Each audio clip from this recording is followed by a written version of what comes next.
Eu quero, se o Senhor me permitir, nesta noite, encerrar o que eu comecei a fazer na virada de ano. Para os que não estavam aqui, na virada de ano eu comecei a falar sobre Isaías 54, versículo 2 e 3, que diz: amplia o lugar da tua tenda e as cortinas das tuas habitações se estendam, não impeças, alonga as tuas cordas e firma bem as tuas estacas. Versículo 3, porque transbordarás a mão direita e a esquerda, e a tua posteridade possuirá as nações, e fará que sejam habitadas as cidades assoladas. Hoje eu quero terminar falando sobre, quero destacar, digamos assim, falando especificamente a respeito de firmar bem as estacas. Hoje eu não vou colocar o PowerPoint, nós temos algo acontecendo depois do culto e eu preciso remir o tempo, né?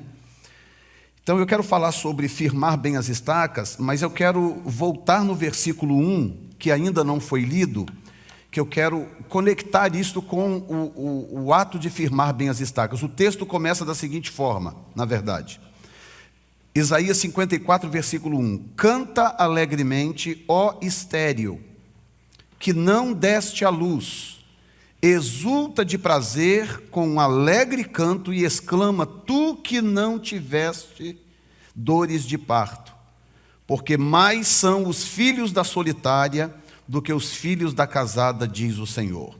Veja bem que coisa estranha, aparentemente, quando nós olhamos pelo olhar, pela perspectiva humana, quando a Bíblia diz para que a estéril cante alegremente, dizendo que os filhos da solitária, os filhos dessa estéril, seriam mais do que os filhos da casada.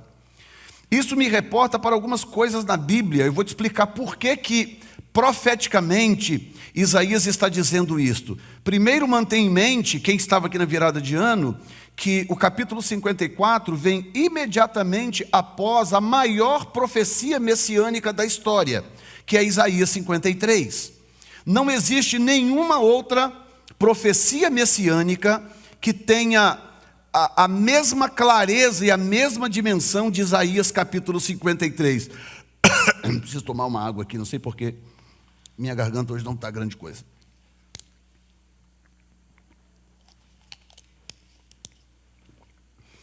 Portanto, Isaías 53 é a profecia messiânica com mais detalhes, com mais clareza de toda a Bíblia. E está no capítulo 53 de Isaías. Isaías descreve todo o seu sofrimento, ele escreve a nossa cura, perdão dos nossos pecados. Tudo aconteceria através do Messias que viria, que ele começou a descrever ainda no começo do seu livro, mas que no capítulo 53 ele só falta dar o número do Social Security de Jesus, porque ele descreve Jesus com tanta clareza que chega a ser impressionante. Isso no capítulo 53. Portanto, capítulos 54, 55 e 56, portanto, logo depois que ele introduz o Messias com esta clareza, ele fala sobre um tempo glorioso para a nação de Israel, sendo que Israel ainda não estaria vivendo esse tempo glorioso que ele estava profetizando, porque Isaías viveu 700 anos antes de Jesus nascer. Então, imagine só um profeta falando algo aqui agora. Se eu dissesse algo para você aqui agora, e você ouvisse aquilo, e só 10 gerações à frente, 70 anos cada geração, 10 gerações à frente é que veria aquilo se cumprir. E às vezes as pessoas têm medo de falar em nome do Espírito, profetizar em nome do Espírito, com medo daquilo não se cumprir no dia seguinte. Nós tivemos uma experiência esta semana, escute bem isso aqui. Nós encontramos com um casal do Brasil, um casal que foi ovelha nosso lá no Brasil. Alguns aqui conheceram a esposa, porque ela esteve aqui, né? A irmã Valmira Bona, que veio acompanhada da pastora Juliana, que estiveram aqui há uns meses atrás. E agora dessa vez eu encontrei a família toda, eles vieram de férias e claro, estavam viajando por aí, foram para a Flórida também, aqui e acolá, e vieram aqui porque queriam muito estar conosco, e nós encontramos por um período muito curto. Mas durante esse encontro ele virou e falou assim, ele tem uma empresa em Colatina, na Grande Colatina, ele tem uma empresa na Grande Colatina, e é uma empresa de programa de computação, de software. E essa empresa, há 20 anos atrás, eu estou aqui há 18 anos agora, 19 anos, eu faço agora dia 24 de janeiro, eu completo 19 anos aqui. Portanto, há 21 anos atrás, escute bem, eu estava na igreja, a igreja que nós pastoreávamos lá, uma igreja muito grande, mais ou menos uns 3 tamanhos dessa daqui, uma igreja muito grande, que nós pastoreávamos em Colatina, e num dia, num culto de terça-feira, com aquela igreja completamente lotada, abarrotada de gente, ele estava lá no meio do auditório, e eu chamei e falei assim, vem cá você, irmão Bona. E ele veio na frente, eu peguei na mão dele e comecei a andar com ele no altar. Ele tinha acabado de fundar a empresa, ele tinha acabado de começar a empresa. Um dos primeiros programas que ele fez na empresa dele foi para a nossa igreja, lá na época, a Igreja Canaã. E eu lembro porque ele fez o programa sentado na minha frente, assim, no computador da igreja, e eu dizendo para ele que eu queria, eu quero o relatório de membros, eu quero isso, e ele fazendo o programa assim, ao vivo, enquanto eu dizia para ele o que eu queria. Uma empresa recém-aberta. E então veio uma unção profética de Deus sobre mim, eu peguei na mão dele e comecei a andar pelo altar. O altar lá era muito grande, mais ou menos naquela parede, um altar grandão. E eu andando com ele pelo altar, segurando a mão dele, e eu disse, assim diz o Senhor, a tua empresa será 100 vezes maior do que você pensa. E ele contando para mim a história, eu falei, pastor, o senhor lembra daquele dia? Custei, mas lembrei, falei, realmente eu lembro. Eu falei, pois é, pastor, deixa eu dizer para o senhor, eu vim aqui porque eu precisava dizer isso para o senhor. Agora, esse mês, nós estamos fechados. Aí ele contou o crescimento da empresa, que ele conseguiu os selos de qualidade do Brasil, que tem uns selos de qualidade do Brasil, ISO não sei o quê, selo disso, selo daquilo. Ele conseguiu todos os selos de qualidade. Ele falou, e esse mês, agora, quando eu voltar de férias, nós estamos assinando um contrato e a nossa empresa vai alcançar, pela primeira vez, 100 vezes o tamanho que ela tinha quando ela começou. Aquilo edificou a minha fé? Claro que edificou a minha fé, lógico. Mas o que eu quero que você entenda é que Deus é timeless. Deus não está preso ao tempo. Deus está acima do tempo. Deus controla o tempo. E Deus te diz uma coisa hoje, é melhor você acreditar e ficar firme, porque o tempo vai passar, mas Ele não vai esquecer. A palavra do Senhor permanece para sempre. E agora você imagina Isaías, só 700 anos depois, já no céu, já no seu descanso eterno, que Isaías então pôde ficar sabendo, ou se regozijar sabendo que a sua profecia se cumpriu. Então primeiramente eu quero dizer algo para você nesta noite, quando o texto diz, canta alegremente, ó estéreo. Há um princípio na Bíblia muito interessante, de que todas as vezes que Deus quis mudar a história, eu vou desacelerar, porque você precisa registrar o que eu vou dizer. Todas as vezes, na história da relação de Deus com o seu povo, que Ele quis mudar a história, Ele escolheu mulheres estéreis. Todas as vezes que Deus precisou fazer algo que fosse tão impactante ao ponto de mudar paradigmas, Ele sempre escolheu mulheres estéreis.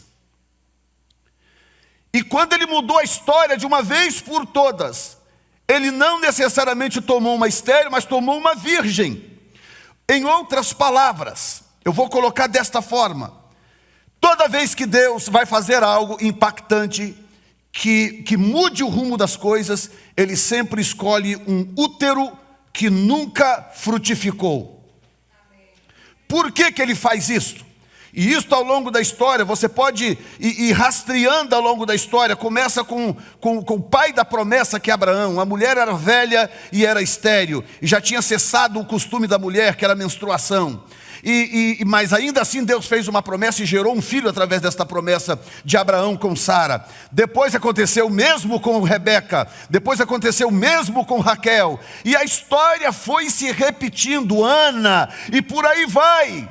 Ao longo da história, Quando chegava num determinado momento que Deus dizia: ok, chegou um momento agora que eu preciso causar um impacto na história. Deus nunca escolheu pessoas extremamente frutíferas. Deus sempre escolheu pessoas estéreis. Por quê, pastor? Bom, primeira razão tem a ver com a lei das primícias, que eu não vou entrar em detalhes porque não é o assunto de hoje. Mas tem a ver com a lei das primícias, que é mais ou menos o seguinte: tudo que abre a madre é meu, diz o Senhor. Tudo que abre a madre é meu. Então toda vez que Deus queria fazer algo impactante, Ele escolhia um útero que nunca tinha sido usado, para que ao abrir aquela madre, aquele fruto fosse dele. Então Ele usava aquela pessoa de uma forma extraordinária. Então todas as crianças que nasceram de úteros que nunca tinham gerado, foram de alguma forma extraordinárias e fizeram coisas marcantes e extraordinárias ao longo da história.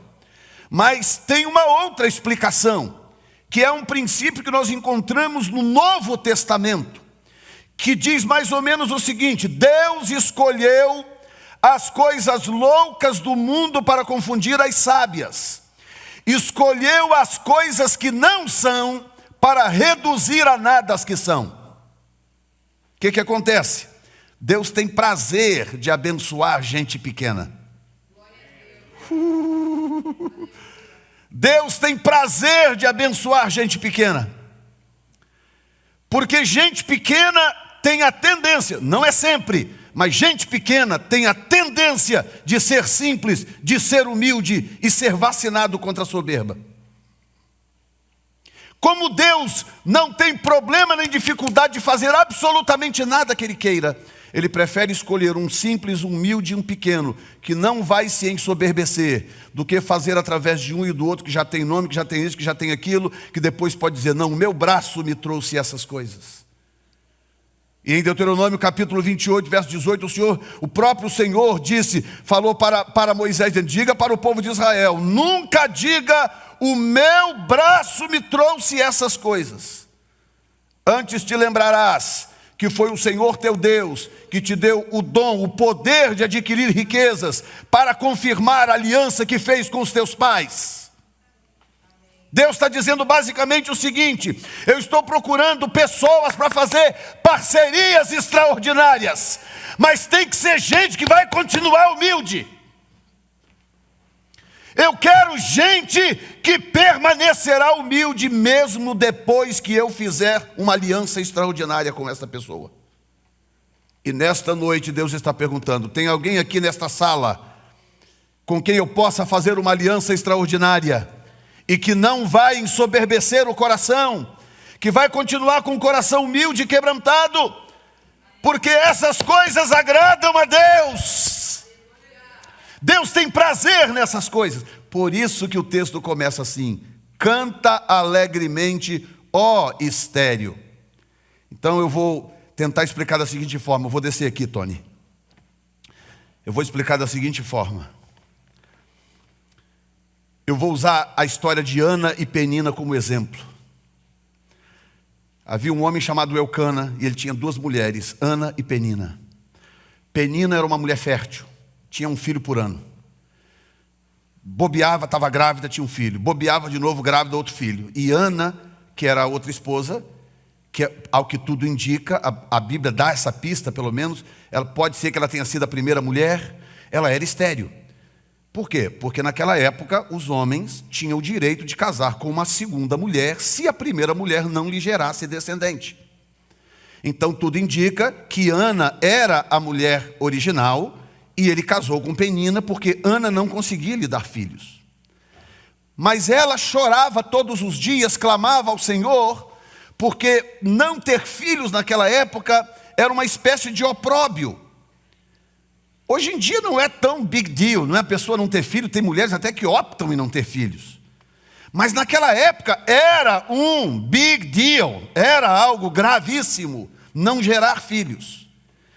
E Ana está lá assistindo Penina uma vez por ano gerando filho, todo ano um filho, todo ano um filho. E ela começou a clamar: Senhor, tem misericórdia de mim. Tem misericórdia de mim, Senhor. E chorava todo ano. E eles subiam para as festas ao Senhor. E então Ana sempre diante de Deus clamando e chorando. Por quê? Porque Penina, que tinha filho toda hora, ficava tirando onda com Ana. ficava perseguindo Ana, ficava achocalhando Ana, dizendo: você não é de nada, está vendo só, eu já tenho não sei quantos filhos, já tenho 6 filhos, você não tem nada, você não consegue gerar um filho sequer. E ela chorando, chorando, chorando. Agora olha o que diz o texto: canta alegremente, ó estéril. Por quê? Por quê? Porque Deus, primeiramente, Deus não aguenta um coração quebrantado e contrito. Deus não aguenta. Coração que se quebranta mexe com Deus. Experimenta entrar no teu quarto, ajoelhar e clamar a Deus e chorar com o seu coração quebrantado. Isso move o coração de Deus. Segundo lugar, Deus não aguenta soberba.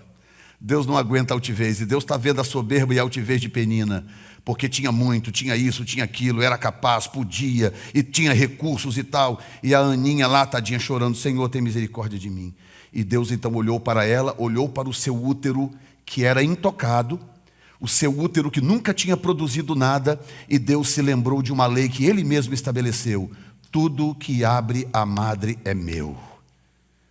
E aí Ana vira para o Senhor e diz: se o Senhor me der um filho, ela também conhecia o princípio, se o Senhor me der um filho, eu vou dá-lo para crescer na tua casa, ele vai servir na tua casa se o Senhor me der um filho.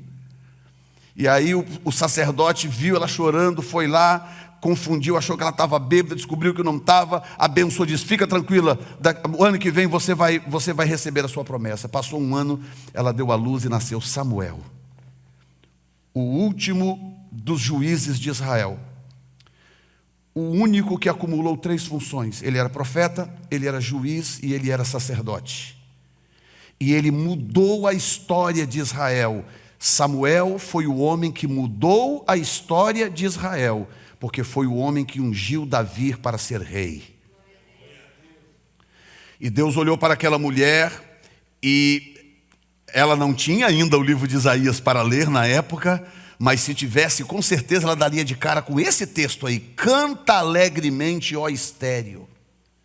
Canta, você que acha que não é capaz, você que acha que não pode, canta alegremente, ó estéril, que não deste à luz, exulta de prazer, com alegre canto, e exclama tu, que não tiveste dores de parto, porque mais são os filhos da solitária. Olha que loucura. Eu fui ler no dicionário de hebraico esta palavra mais são os, no léxico, porque eu desconfiei de algo e fui lá e batata. Porque esse mais são, eles podem significar quantidade, mas eles também podem significar qualidade, em termos de impacto. Então, Penina teve quanto? Penina teve, 6, 7, 8 filhos, é verdade. Ana teve Samuel, mas Samuel foi muito mais do que todos os filhos de Penina juntos, combined, todos eles juntos. Eu não sei o nome de um filho de Penina, mas eu sei o nome do filho de Ana, chama Samuel. A mesma coisa a história de Raquel. Enquanto que Lia tinha filhos a rodo, Raquel estava lá penando, chorando: Senhor, tem misericórdia, Senhor, Senhor, Senhor. E Lia já tinha tido uma penca de filhos. Até que finalmente o Senhor se lembrou de Raquel, abriu a sua madre, abriu o seu útero, e ela deu à luz a José, e foi o único que governou o Egito. Depois ela teve Benjamim, mais 2 filhos no meio de tantos outros filhos, 8 filhos que Leia tinha tido. Mais são os filhos da estéril do que da solitária, do que os filhos da casada. A mensagem para mim aqui é muito, muito clara. O que o Senhor está dizendo é o seguinte: ei, não importa o que você pensa de si mesmo, não importa o quão produtivo você se ache, ou o quão estéril você se ache, não importa se você olha à sua volta e você vê Peninas e Leias gerando filhos adoidado, o Senhor diz: ei, não abandone o teu útero que parece estéril, porque eu posso mudar a história com ele. Eu posso gerar algo através de um anônimo, de um desconhecido, que mude a história. Eu contei aqui na semana, agora eu não lembro se foi na primeira mensagem ou na segunda, o avivamento que mudou a história dos Estados Unidos da América e que mudou a cara do evangelho no mundo inteiro, chamado Avivamento da Rua Azusa. Deus pegou o improvável, pensa no improvável do improvável, foi o que Deus fez, pegou o improvável, em plena segregação racial, quando preto usava um banheiro, branco outro, preto estudava numa escola, branco em outra escola, tinha hospital para preto, hospital para branco, tinha pracinha para preto, pracinha para branco, em plena segregação racial, Deus levantou um homem preto, cego de um olho, analfabeto. Deus pegou esse homem, e com tantas igrejas, tantos pastores, tantos nomes, tanto isso, tanto aquilo, Deus levantou um homem em Los Angeles, na Rua Azusa, negro, cego de um olho e analfabeto. Mas Deus levantou esse homem com tanto poder e com um dom de milagres tão extraordinário, que ninguém aguentou, todo mundo teve que ir lá, ver o que Deus estava fazendo. Quem está me entendendo? E eu termino com isto. Diga comigo, firma bem as tuas estacas. Mais uma vez, diga, firma bem as tuas estacas. Que eu quero terminar falando sobre isto. Nós mostramos que o lugar da tenda é todo o ambiente à sua volta. É toda a sua vida, é toda a sua história de vida é o lugar da sua tenda. A sua tenda, o lugar da sua tenda é tudo que tem fora de você. É tudo que tem à sua volta. O ambiente onde você vive, de onde você veio, a sua formação, a sua cultura, quantos diplomas você teve ou que você não conseguiu ter, quanto dinheiro você tem, onde você trabalha, onde você não conseguiu trabalhar, tudo que você tentou fazer, tudo que você conseguiu fazer. Esse é o lugar da sua tenda. É tudo que aconteceu, acontece e acontecerá à sua volta. A tenda é o seu projeto de vida, a tenda é a sua vida. A sua casa, a sua família, os seus parentes, essa é a sua tenda. As cordas, a Bíblia diz, a Bíblia conecta as cordas com vínculo de amor. Então eu conecto, a estaca é o que mantém a tenda em pé. Aqui está a tenda. Ela só fica em pé porque a estaca mantém ela em pé. E a estaca mantém ela em pé com conexões de cordas. E a Bíblia diz que essas conexões de cordas são cordas de amor. Já falei de tudo isso. O que eu quero mostrar para vocês hoje é que não existe projeto. E as estacas são pessoas. Diga comigo, as estacas são as pessoas que Deus plantou na minha vida. Então escute bem agora. Não existe tenda de pé sem estacas firmes. Por isso que o texto diz: amplia o lugar da tua tenda, as cortinas da tua habitação se estendam, não impeças, alonga as tuas cordas e firma bem as tuas estacas. Firma bem as tuas estacas. Então, deixa eu falar de Jefferson Neto. Jefferson Neto tem um projeto de vida, é a minha tenda. Do lado de fora da minha tenda tem muita coisa acontecendo, é o lugar da minha tenda. Aonde que Deus plantou a minha tenda hoje? Deus plantou a minha tenda aqui em Ashland, Hopkinton. Há pouco tempo atrás a minha tenda estava plantada em Peabody. Há 19 anos atrás a minha tenda estava plantada no Brasil. Aprove a Deus plantar a minha tenda aqui. Eu estou com a minha tenda plantada aqui. Muito bem. Deus colocou pessoas na minha vida que funcionam como estacas. Firma bem as tuas estacas. Você sozinho não consegue manter a sua tenda de pé. Esse texto está nos ensinando a valorizar pessoas. Aqui está uma estaca que Deus me deu. Vem cá, minha estaca linda. Sobe aqui. Aqui está uma estaca que Deus me deu. Se ela titubear, a minha tenda balança. Então eu tenho que firmar bem essa estaca. Eu tenho que fazer o meu papel, a minha parte, para que essa estaca esteja firme. Porque ela ajuda a manter a minha tenda de pé. Eu tenho mais 2 estacas, 2 filhos. Eu tenho meu filho, pastor Diego, e tenho a minha filha, Dominique. São 2 outras estacas. Não estão morando mais conosco, já estão independentes, já cresceram. Mas são estacas que Deus plantou ao redor da minha tenda, que é o meu projeto de vida. Por que isso é importante? Porque nós vivemos numa geração onde as pessoas estão perdendo valor. As pessoas estão perdendo valor. Nós somos uma geração onde nós amamos coisas e usamos pessoas. E o plano de Deus é que você ame pessoas e use coisas. Nós tínhamos uma pessoa na nossa igreja que era a coisa mais absurda que eu já vi na minha vida. Ele tinha uma paixão por carro, uma coisa tão louca, tão doentia, que uma vez nós pegamos uma cena que até hoje, você vê, já tem quase 20 anos, e essa cena está vívida na minha mente. Estava um dia meio chuvoso, e o carro estacionado lá de fora, lá, nem lembro a marca agora, estacionado lá de fora, lá, um carro seminovo, ele tinha uma vida razoável. E aí a mãe dele estava sem carro, precisava de uma carona, estava ele, a esposa, 2 filhos e a mãe. E ele ia dar carona para a mãe, além de levar a família. E estava meio chuvosinho, o chão estava meio molhado e tal. E nós vimos uma cena que eu nunca esqueço. Chegou a hora de todo mundo entrar no carro, ele, pera um pouquinho. Foi lá no porta-mala, pegou um tapetinho, botou no chão.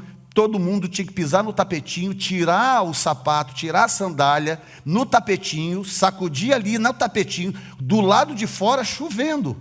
Todo mundo tinha que sacudir o tapetinho, bater a sandália, o sapatinho ali, deixar a areia do lado de fora e entrar para dentro do carro com o sapato limpo e calçar o sapato de volta dentro do carro. E ele pegava o tapetinho e ia lá, sacudia e botava dentro do porta-mala do carro. Se nós não tomarmos cuidado, nós nos tornamos esse tipo de geração, onde as coisas se tornam mais importantes do que pessoas. Deixa eu te dizer uma coisa: coisas não manterão a tua tenda de pé, são pessoas. Você precisa de gente, você precisa de pessoas à sua volta. Só os arrogantes acham que se bastam. E sabe o que a Bíblia diz? Que o fim do arrogante, o fim do soberbo, é ser abatido por Deus. A Bíblia diz que Deus se compadece do humilde, mas Ele abate o arrogante, Ele resiste o arrogante. Porque o arrogante é aquela pessoa que desenvolve esse tipo de sentimento. E ele começa a tratar as pessoas como se fossem coisas, objetos. E isso dentro do ambiente familiar, isto é ainda mais sério, mais grave, mais perigoso. Nós tivemos ontem a nossa reciclagem de casal, né? Muito agradável, muito abençoado, muito bacana. E toda vez que está aí véspera de encontro de casal, alguma coisa assim, sempre acontece uma DRzinha, uma coisa, não é? E eu e a Zana tivemos uma DR, bacana, viu? DR que durou uns dias. 4 dias de DR. E eu virei para ela e falei assim: tem alguma coisa que eu possa fazer para você se sentir mais feliz? Tem alguma coisa que eu esteja fazendo que te impeça de se sentir completa, plena? Alguma coisa que você espera que eu faça que te faça sentir mais realizada? E ela me fez a mesma pergunta. A resposta eu deixo para você guess. Cada um guessa a sua própria resposta. Ela fez a mesma pergunta para mim: o que eu quero dizer? Escute bem, pelo amor de Deus. Está falando aqui uma pessoa que te ama profundamente. Eu quero muito ver você no final de 2019 carregando uma caçamba atrás, porque você transbordou tanto que você não tem como transportar a bênção de Deus. Mas o Senhor está te avisando: firma bem as tuas estacas. Você quer chegar no final do ano com a tua tenda firme, de pé, sólida? Pais, preste mais atenção nos filhos. Maridos, preste atenção em suas esposas. Mulheres, preste atenção em seus maridos. Filhos, valorizem seus pais, porque sem essas estacas, nossas tendas não permanecem. E Deus nos dá pessoas. Diga comigo, pessoas. Enche a boca, fala pessoas. Coloque-se de pé, por favor. Pessoas. É quando você...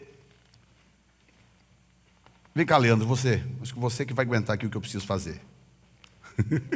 Pegar uma estaca bem bruta mesmo. Estaca boa. Aqui do lado de cá. Veja bem, a tenda, eu gosto muito de acampar. Sempre gostei muito. Tem um tempo que a gente não faz isso, mas até nós temos tudo. Temos tenda, temos tudo que a gente precisa, a gente tem. Então vai acampar, aí coloca lá a barraca, cordinha lá, enfia coisa lá, e a barraca fica tranquila. Aí se você não firmou bem a estaca, sabe o que acontece? De noite você acorda, a barraca está, ó. Viu? Ele se jogou. Aí uma vez a gente acordou de noite, meio estranho, acordou, tá um lado da coisa caindo em cima da gente. Falei, Jesus, eu acho que tinha dado uma chuvinha, né, uma coisa assim. Aí eu saí lá fora, olhei, peguei as estaquinhas de novo e puxei, estiquei, botei e tal. A tendinha ficou esticadinha, bonita, robusta, parece até que fez plástica. Por quê? Por causa das estacas. Então, dentro do ambiente familiar eu já expliquei. Dentro do ambiente social, da igreja, o ambiente social, pessoas são importantes na nossa vida. Pessoas. Eu ouvi um testemunho ontem, tão profundo, de um homem que morreu por 2 horas. Ele deu um ataque cardíaco e ficou 2 horas morto. Isso registrado por documentos médicos, tudo bonitinho, 2 horas morto. Nisso que ele está indo em direção ao seu destino, ele estava num túnel, ele descreve como ele estava num túnel enorme, e ele viajava numa velocidade muito grande, que ele não consegue descrever. Agora escute bem, ele dizia, mas para minha surpresa, à medida que eu viajava naquele túnel numa velocidade incalculável, eu via coisas passando por mim, passavam umas flechas por mim, no túnel, passava aquelas flechas, passava. Ele ficava, o que é isso, o que é isso? Aí quando ele foi olhar, sabe o que eram? Eram orações, pessoas que estavam orando por ele, passavam por ele numa velocidade maior do que ele estava indo. E quando ele chegou lá, que ele era um homem convertido, salvo, que ele chegou lá no destino dele, que ele encontrou com o Senhor falou com ele, vou ter que te mandar de volta. Vou ter que te mandar de volta. Ele falou, mas por que, Senhor? Eu quero ficar aqui é bom demais. Eu sei, mas tem muita gente clamando por você. A sua missão ainda não acabou, preciso que você volte. Deu um passeio com ele lá no céu, mostrou para ele um monte de coisa, e ele voltou. 2 horas depois, ele acordou na cama do hospital, já tinha tomado choque de todo tipo, já tinha tomado de tudo, ninguém mais esperava nada, já estava dado como morto. 2 horas depois ele acorda de novo. Por quê? Porque as orações passavam numa velocidade maior. Tinha estacas, tinha gente lá clamando por ele. Você não sabe quem tem clamado por você, você não sabe quem tem orado por você. Por isso nós temos que valorizar as pessoas. Amém, irmãos? Amém. Obrigado, querido, Deus te abençoe, tá? Por isso firma bem, diga comigo, firma bem as suas estacas. Vem cá, meu amor, eu quero agora que as famílias todas se procurem aí, as famílias. Desce aqui, Léo, desce, Tony. Hã? Eles descem. Pode descer, pode focar aqui que eu não vou descer daqui não. Pode focar aqui, desce aqui.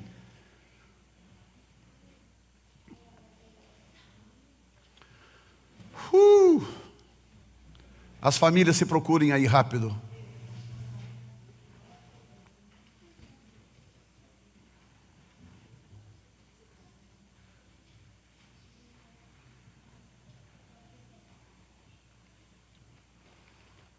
Eu quero que você vire agora para esposo, esposa, filho, pai, mãe, tio, primo, cunhado, colega, Quero que você vire para quem está do seu lado, que faz parte da sua família, do seu círculo, e você vai dizer para essa pessoa: se depender de mim em 2019, você vai estar mais sólido do que nunca. Se depender de mim em 2019, você vai estar mais sólido do que nunca. Porque eu vou trabalhar para que você seja firme. Porque eu vou trabalhar para que você seja firme. Amém? E agora nós vamos terminar com você orando por essa pessoa. 30 segundos. Ore por essa pessoa que está à direita, à esquerda. Todo mundo ao mesmo tempo. Ore por ela, nós vamos terminar em seguida, depois desta oração. Pai, eu encerro aqui esta mensagem que nós começamos na virada de ano, deixando com o teu povo aquilo que o Senhor me deu em oração. Ó Deus, mostrando o propósito, o alvo que o Senhor tem para nós em 2019, que é nos fazer transbordar. E eu declaro cada pessoa aqui nesta sala firmada e fortalecida no Senhor. Cada estaca aqui neste lugar. E cada pessoa que tem estacas que não estão aqui neste lugar, mas que fazem parte do seu projeto Tenda. Pessoas que precisam estar firmes, precisam estar sólidas, pessoas que não podem titubear, pessoas que não vão cair, pessoas que permanecerão firmes na tua presença. Nós abençoamos cada uma delas no poder do nome de Jesus Cristo. Pai, sustenta a todos nesta noite, em nome do Senhor Jesus. Amém. Graças a Deus. Dê um aplauso ao Senhor nesta noite.